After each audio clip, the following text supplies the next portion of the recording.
This is an interview this afternoon with Miss Velma Ray. Velma is a Tri-Citian who was involved with work out at the Hanford Project during the Manhattan Project era, 1943, 1945. And she's here to share some of her information and experiences with us. Mrs. Ray, how are you today? Fine. Great. I'm going to ask you several questions, and you feel free to just share any stories or information that you would like with us, and we would appreciate that. First of all, let's start off by finding out when you came to Hanford. What year was that? We came to Hanford from Mary Island Navy Yard in California. I was working on the Mary Island Navy Yard, and my husband was working. He was a cement finisher, and I was a welder, and I went to school, that welding school. And they say I learned how to weld quicker than any student went through that school. And I was out on the shipyard, and I had got 2 raises from the time we left. And so my husband, he, I guess, man, like, I was drawing more money than he was. And then he kept talking about, if I could just make that Pasco job, if I could just make that Pasco job. I wonder why he wanted to leave, and I was making good money. And you know, when we left there, we didn't have time to get my check, and we left my whole back check, you know. And then we was in Hanford, and we've been working there, I guess, about 6 months. And finally, you know what, they sent me my money.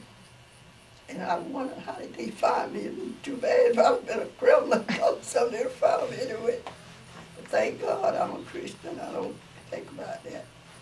But just thank God that they did find me and send me my check. And I thought I'd get a welding job in Pasco, but I didn't. We went to work at the mess hall. What year was that? That's the same we got here. In 1940? 42. Because they was working when we got here. Because the job was already going on.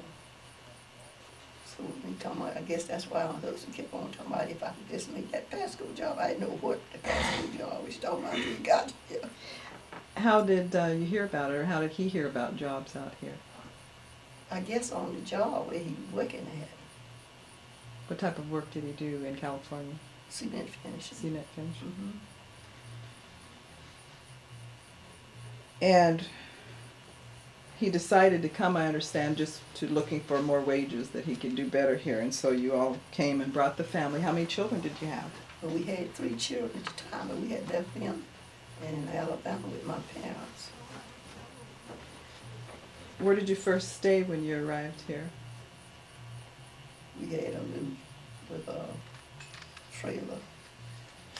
Was it in Pasco, Richland? It's in Pasco. What did this area look like when you came? The cities, were they big cities? A desert. No, it was just almost a desert. You know, it didn't rain for about 3 years when we come out here. Didn't see a drop of rain. And those dust storms would come up, and I cried. And when one time I went to wash my clothes and I hung out on the line, time I hung the last piece up, a big dust storm come and broke the line, and I just cried. I went in the house. I said, Lord, if somebody give me a place, I wouldn't. I said, no, thank you, you can have it. Because I was ready to go back to somewhere. Because I thought I stayed with Pasco. But you know, it's a funny thing. It's something about Pasco. When you come out here, you may want to leave, but when you leave, you want to come back.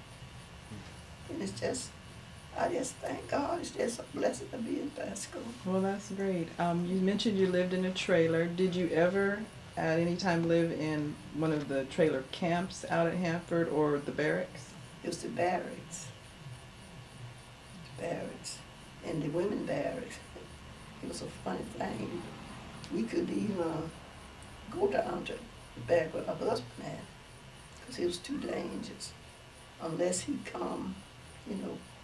But they would come up to the sitting room. They'd sit there just like Colton.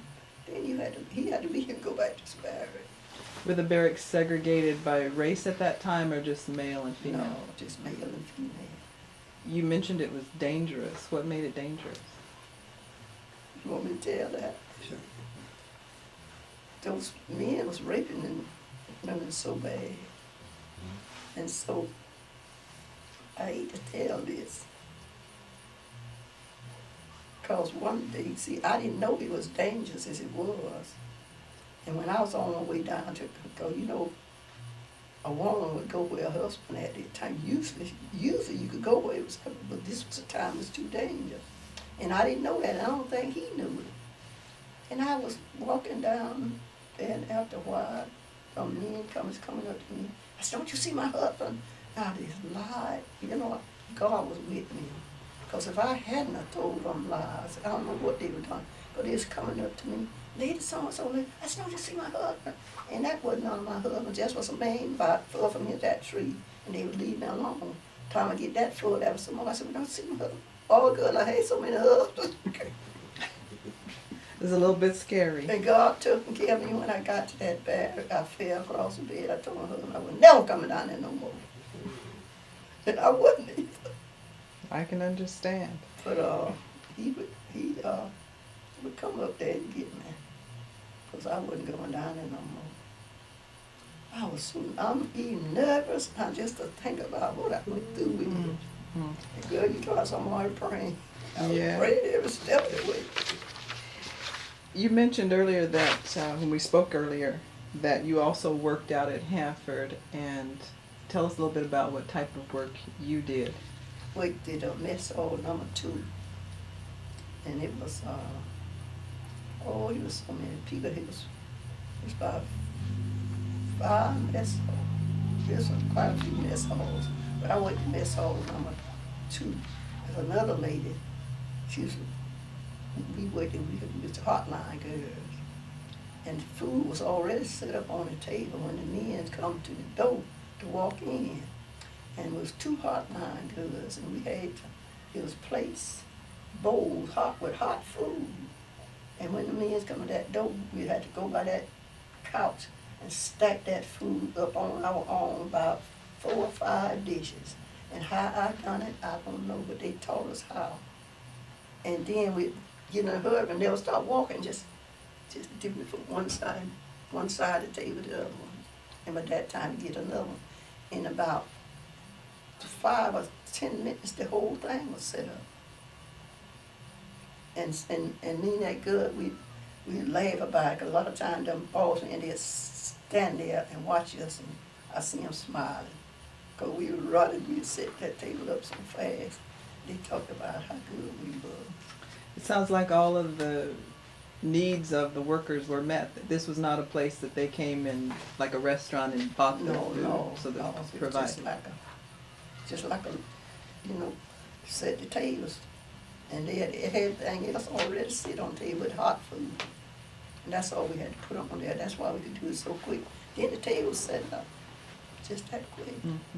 Tell me a little bit about your husband's work. You mentioned he was a cement finisher, and what type of work did he do here, and did he talk about it? Tell us a little about that. Well, I tell you, with the work what he done, he was a cement finisher in California when we left from California, come out here, but he done built some houses afterward. But when he was working at the Hanford job, we wasn't allowed to talk. They had a sign up, talking all about your work.